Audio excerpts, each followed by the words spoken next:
everyone, Sonia here, and I'm in my cantina. Today I'm going to show you my holiday prime rib. It's going to be easy, yet still very fancy. Also, you don't want to miss out on future videos. Be sure to like and subscribe. Let's go ahead and get started.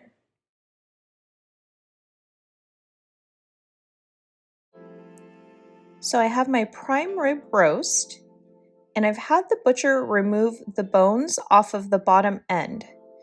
There's 2 bones, and this is to simplify the cooking process for me. This is called cradling, and he's tied the bones back on for more flavor. You don't have to do this. This is just to get the best flavor, but then to also keep it very easy at the end. Now we have 4 ounces of butter, and to my butter I'm adding 1 tablespoon of fresh cracked black pepper, and now my favorite ingredient, herbe de Provence. This is a mix of lots of beautiful seasonings. I like to use the one that also includes lavender. It's a thick, coarse seasoning, and it gives the prime rib just a beautiful crust. It also smells great too. Once I've mixed my butter and blended in all of the nice seasonings, I like to coat the prime rib very generously. It's going to give the prime rib a beautiful crust while it cooks and just lots of flavor. Now I'm adding 1 to 2 tablespoons of kosher sea salt. I know it feels like a lot of salt, but it cooks down really well and it gives it a really nice crust. Prior to cooking your prime rib, be sure that it is at room temperature. I like to let it sit out for about 4 to 6 hours. I always like to use a roasting rack with my prime rib because I want to make sure the hot air circulates well, creating a crispy crust.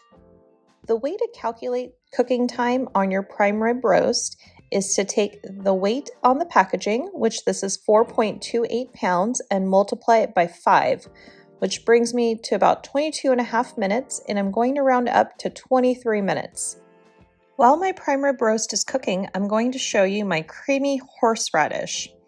I used 1/3 cup of sour cream,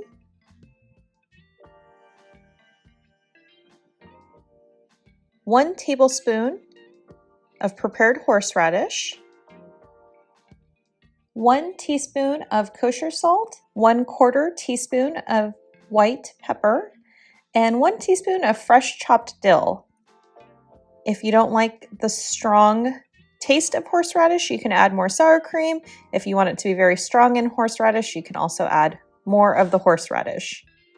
Once at 23 minutes, I'm going to turn off the oven and let it sit for exactly 2 hours.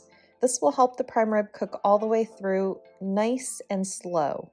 Now that my prime rib roast is done, I like to place it on a separate plate to rest. I like it to rest about 30 minutes to almost an hour. Look at how pretty this looks. It has this beautiful color. It has a nice crust over the top. Yes, happy dance. Now I want to cover it really well with foil while it rests. I want it to soak up its own natural juices. I'm going to show you my quick Au Jus sauce. I just take the pan drippings and I boil them on about a medium heat. To it I add 1 teaspoon of flour and I stir the flour really well.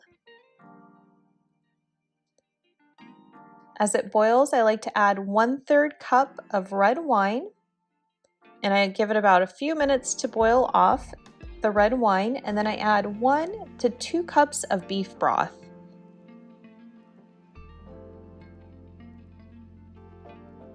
I let it cook for another 5 minutes, just so all of the ingredients marry really nicely, and you have this beautiful Au Jus sauce for your beautiful prime rib. That's my easy and fancy prime rib, as promised. If you have any questions, just leave it in the comments box. Thanks for watching.